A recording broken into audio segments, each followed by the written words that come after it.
Hello, everybody. Welcome to the Watches and Style channel. This is young Brando from Los Angeles.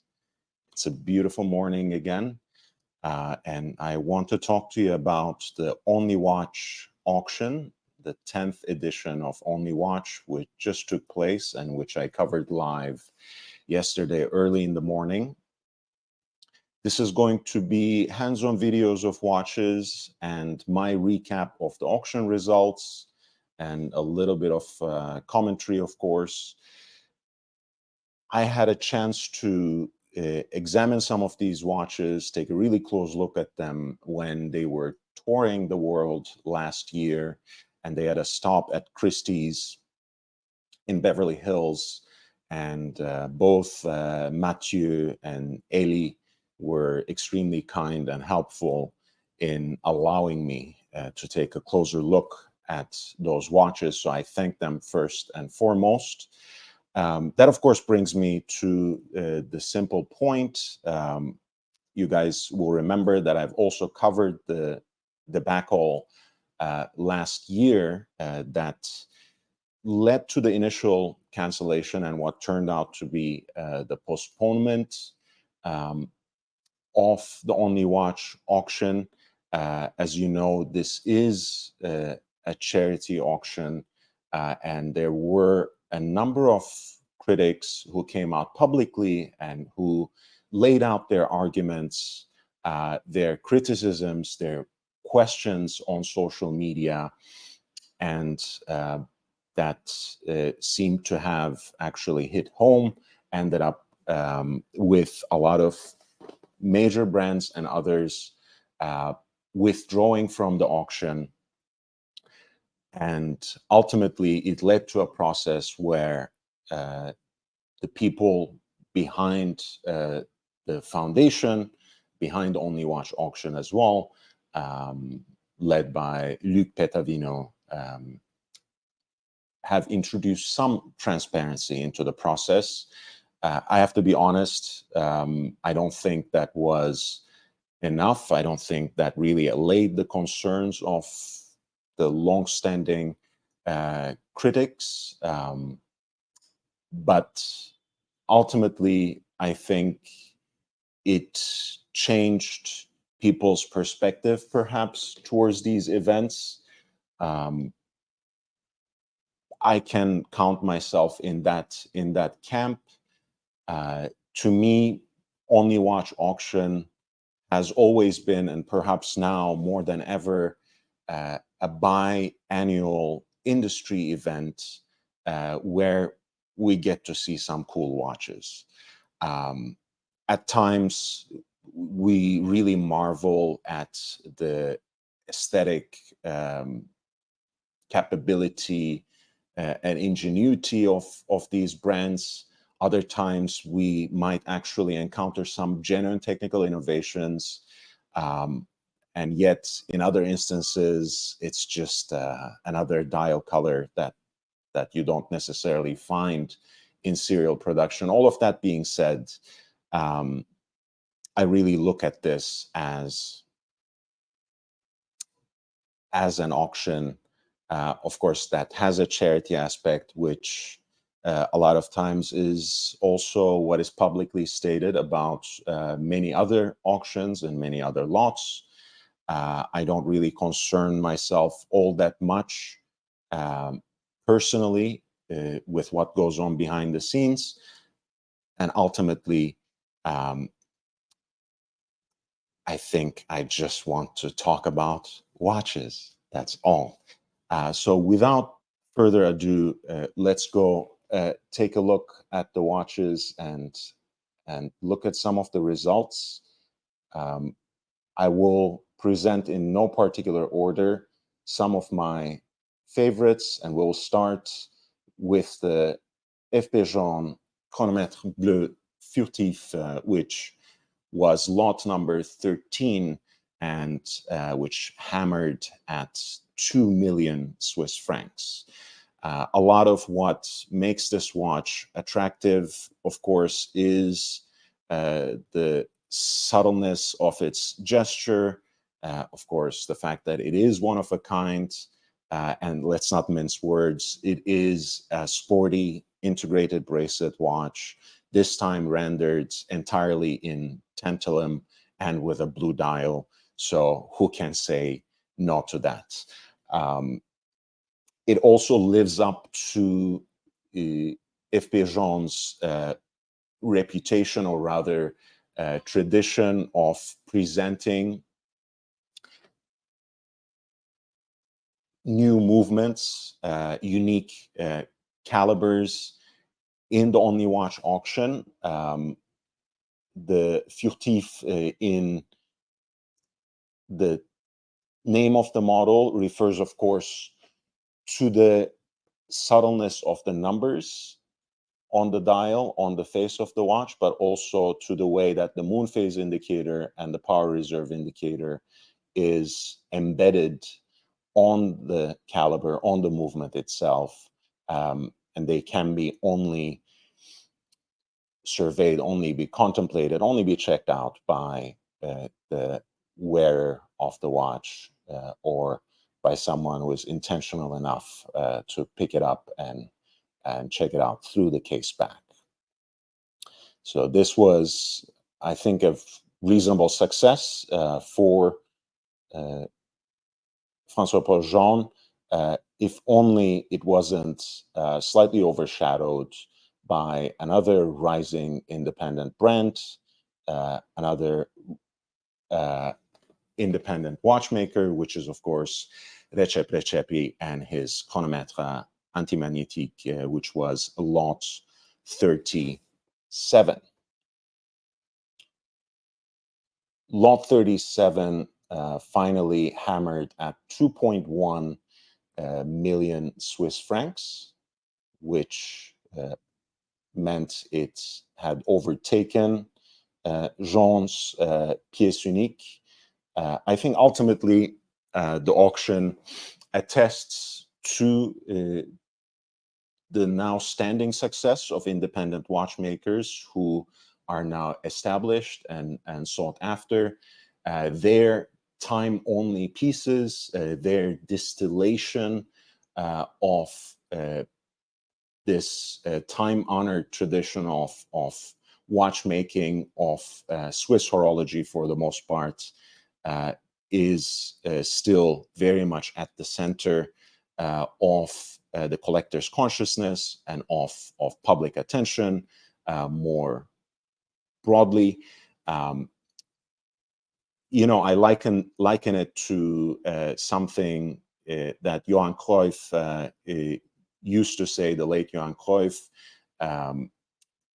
who would be known, of course, as a player, as a gifted playmaker, a prolific scorer with a unique flair, and as a coach, of course, who has, as a shrewd tactician, modernized the global game.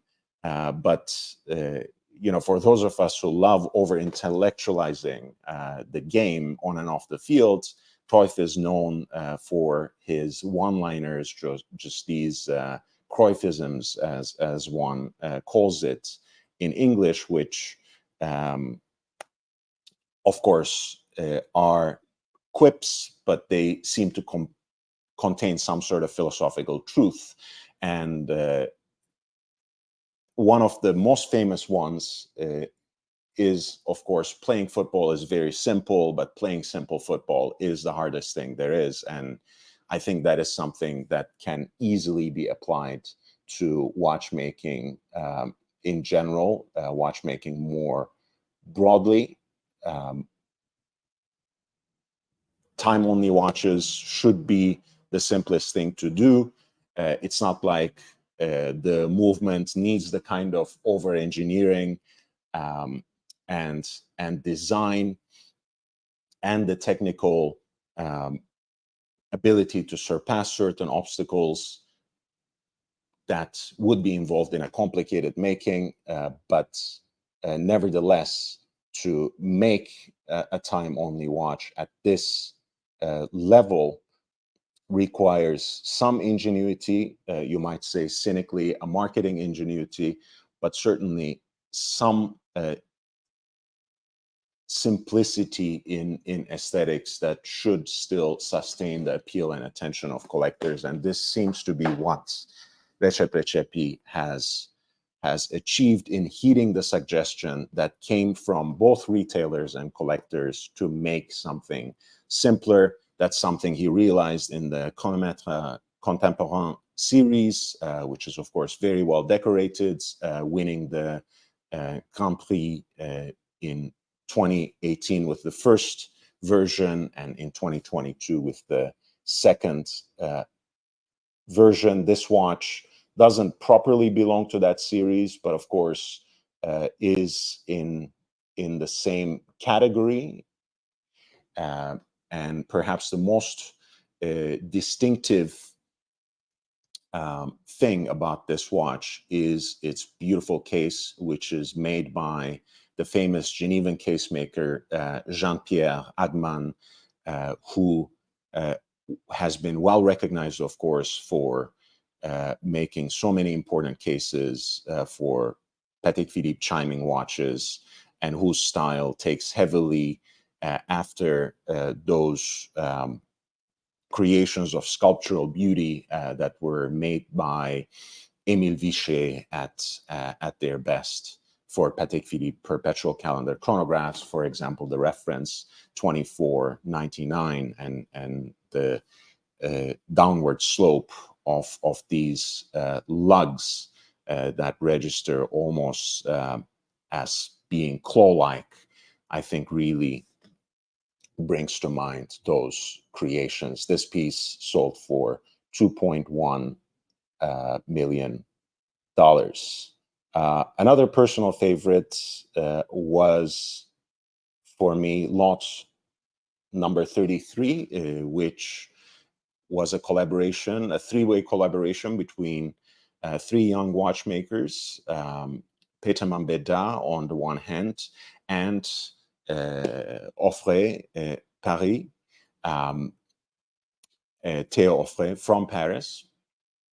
And what I really appreciated about this watch is how, once again, it's aspired to create a time-only watch, a simple watch, without necessarily going towards this selection and the creations of these two youthful brands, right? Theo Offray is mostly known for making tourbillon wristwatches, and the two established models in the Peterman Beda catalog is the deadbeat seconds and a split seconds chronograph. So I thought it was a very audacious challenge for the trio to take on a seemingly much more simpler task, and also take on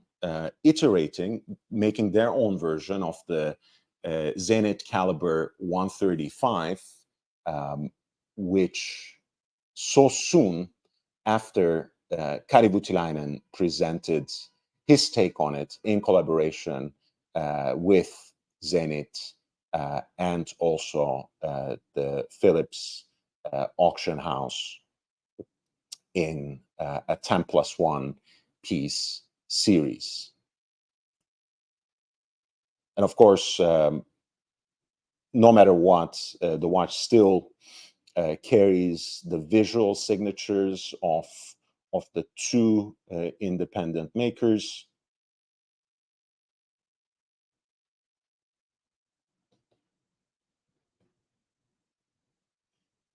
The flame whitened sector dial, which is fashioned from solid silver, is signed by the exposed screws symmetrically placed at 130 and 730, which is, of course, something Peterman Beda do in their watches, and which you can see here. And when you turn the case back around, you see the charbonnage finish on the movement bridges, on the bespoke German silver bridges, um, with beautiful internal angles. And of course, the swan neck regulator is once again an identifiable mark of the Petermann-Bedard work.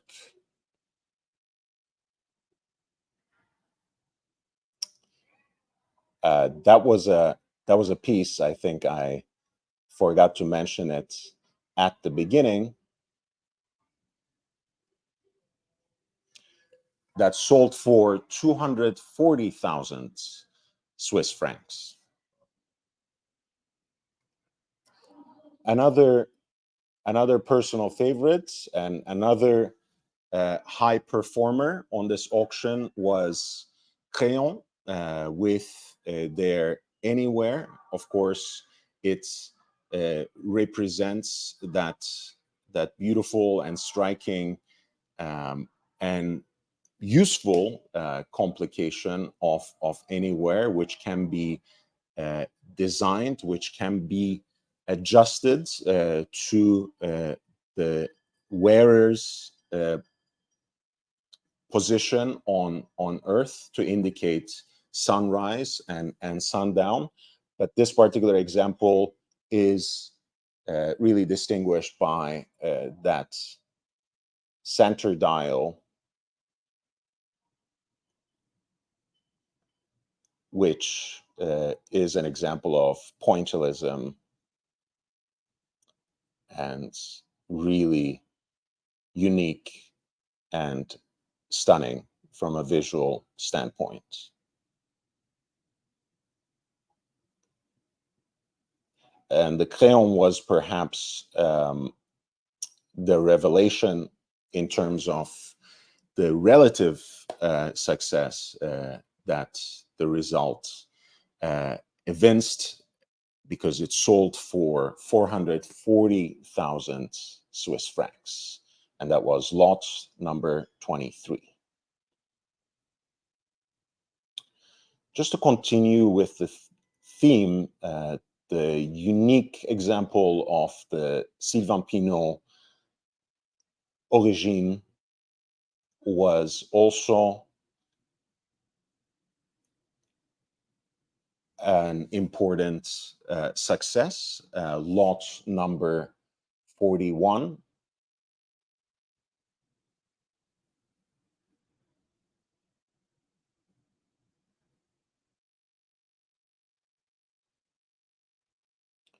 Sylvain Pinault, of course, would be familiar to many because he won the prize of horological revelation just a couple of years ago in Grand Prix d'Horlogerie de Genève.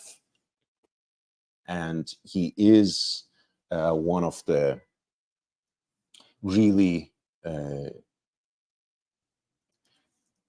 strongly aspirational, independent makers, independent brands.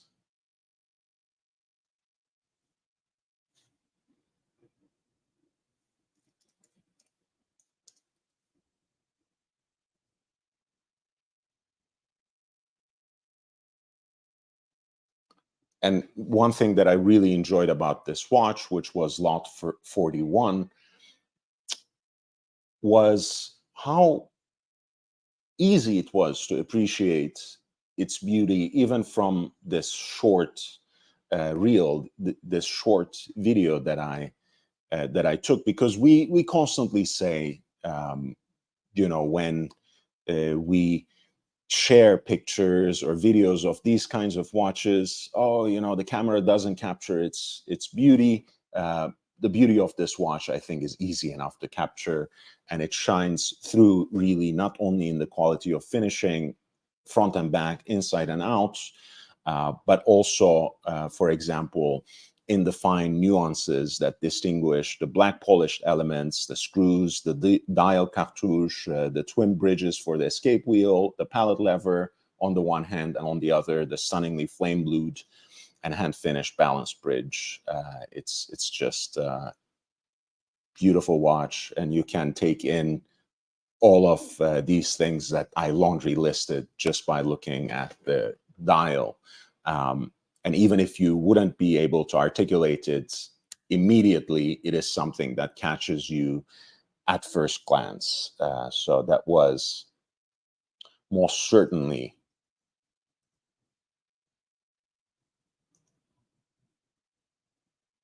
an important success.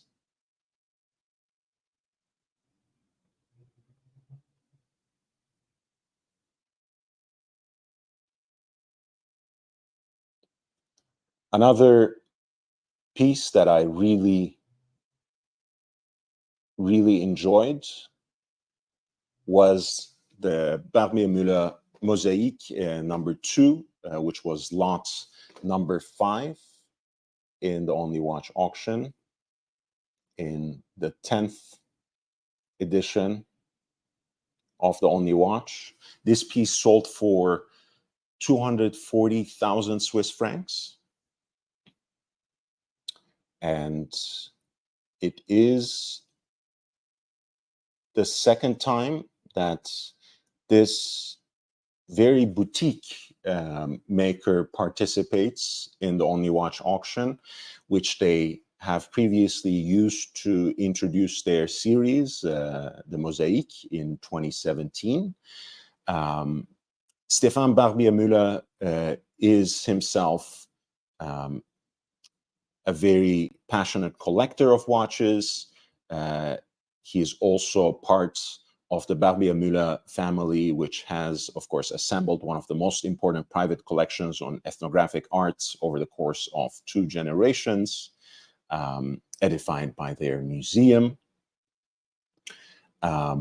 This piece is, as was the first Mosaic, a collaboration with François Paul Jean, and it marks only the second time that the Jean expertise is extended beyond the brand itself, because this watch is powered by caliber 1304, which would be familiar to you, of course, as the mechanical heart of such important creations as the chronomètre Souverain and chronomètre Bleu by Jean.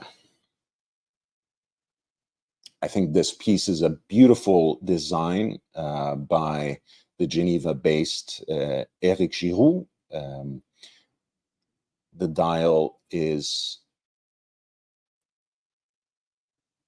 a very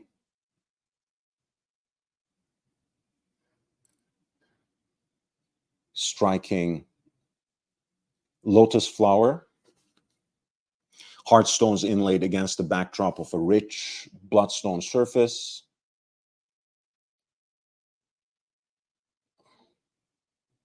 And of course, you can see that those inlays actually cover every piece of the watch, including the flanks, and of course the hinged case back, which represents the same lotus flower and opens up to a view of the caliber 1304.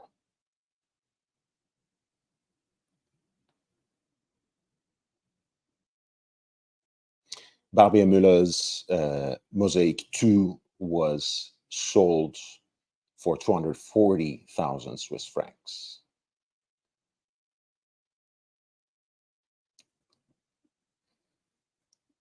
I want to continue with lot number 15, which is Furlan-Marie's secular perpetual calendar. Once again, an absolute revelation for me, at least. And that's for several reasons. Of course, again, the watch itself, and I will just talk about it a little more in a minute, is very impressive. But all of this is much more significant, of course, considering Furlan-Marie's initial foray into the industry was with heavily vintage-inspired chronographs that were driven by hybrid movements, the mecha quartz movements. So this collaboration with master watchmaker Dominique Reynaud, and it is that Reynaud of Reynaud et Papy fame, and Julien Tixier, presents a complication that you would be hard-pressed to find in the catalogs of even the most prestigious and audacious high horological makers. Anderson Genève, for example, comes to mind for their example of the secular perpetual calendar.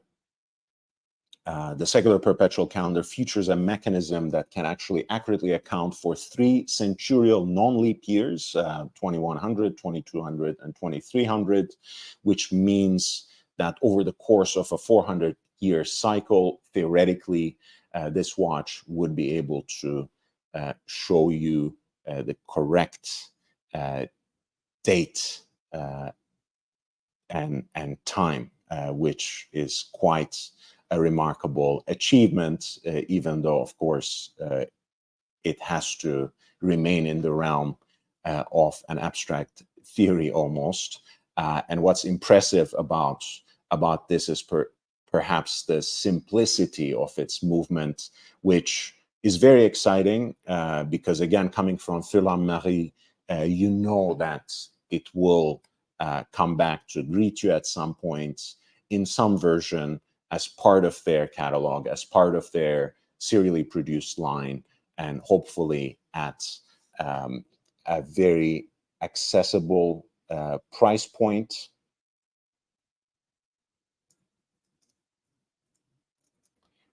But this unique example, which is rendered in rhodium-plated sterling silver, and which was lot number 15, actually sold for 130,000 Swiss francs in the 10th edition of Only Watch. And that's quite impressive, of course.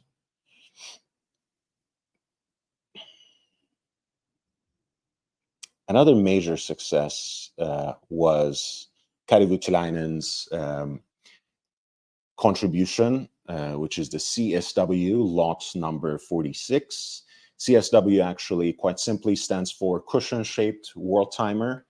And it is something that is introduced as a series in Voutilainen. This unique example has a pine green hand guilloche dial that is, I think, really beautiful. And I think it's a watch that also makes incredible sense for Only Watch. Lot number 46, which is this watch that you're seeing on your screen right now, sold for 400,000 Swiss francs. And it looks back to TP1, which was an unexpectedly modern pocket watch from the 2018 edition of Only Watch, where it sold for 110,000 Swiss francs. And that pocket watch, that watch from 2018, was actually the veteran independent maker's first collaboration with his daughter, Venna, who was then freshly graduated from watchmaking school. This particular example reprises in titanium the rounded square cushion-shaped case of TP1, 39 by 39 millimeters with a thickness of 12 millimeters, wears beautifully on the wrist as well. Even the 8 3-hole screws that accent the corners of the design, but also secure the assembly, are preserved as so many identifiable signatures. And again, the beauty of the complication is how everything is fully integrated and how everything can be manipulated, can be corrected with simply the crown, where you can change the time zone 1 hour at a time by simply pressing on it. The green dial is extremely striking in person. And of course, the movement has that recognizable architecture, which is quite beautifully finished.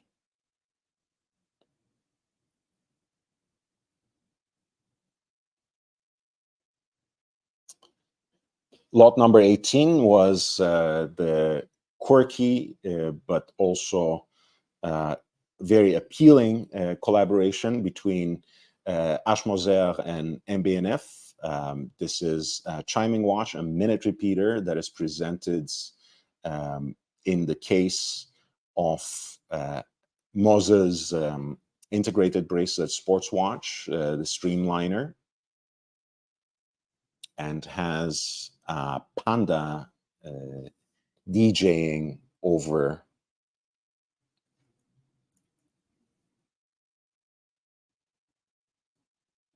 the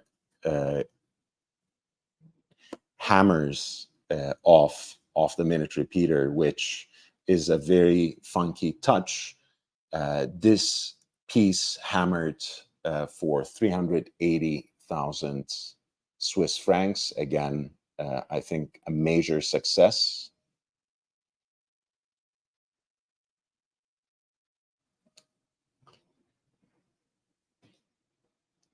Bulgari's Octofinissimo, which was very luxuriously rendered in this green marble take, and feels every bit of that luxury experience that Bulgari so capably exemplifies as part of the LVMH group. It sold for 190,000 Swiss francs, well within the pre-auction estimates, so might not seem quite impressive, but I think for what seems like a very unique example of a watch that seems to still divide opinions in terms of its design. I think it's still a quite impressive result. What can be considered perhaps a disappointment, remaining within the auspices, within the realms of the LVMH group, is the performance of the Tag Heuer Monaco Rattrapante. The first time a split-second chronograph mechanism is presented in the iconic square case of the Heuer Monaco. I was really excited about this watch when I first saw it on tour. It's just aesthetically very appealing to me, and I'm saying this as someone who was never particularly captivated by open work dials, by skeletonized watches. This was just a beautiful creation. I was hoping that it would be perhaps presented in a more humble way in the lineup. Tag Heuer went the other way and priced it at around, I think, $180,000. I think in the two variations that are now part of the lineup. And I think they may have been taught a lesson by the result of this particular lot, because lot 42 actually hammered at 110,000 Swiss francs, which means even with the buyer's premiums and all kinds of other fees potentially involved in auctions, customs fees, and whatever else, it will be it will have sold as a unique example for much less than what they are trying to sell the models that they have integrated into their catalog.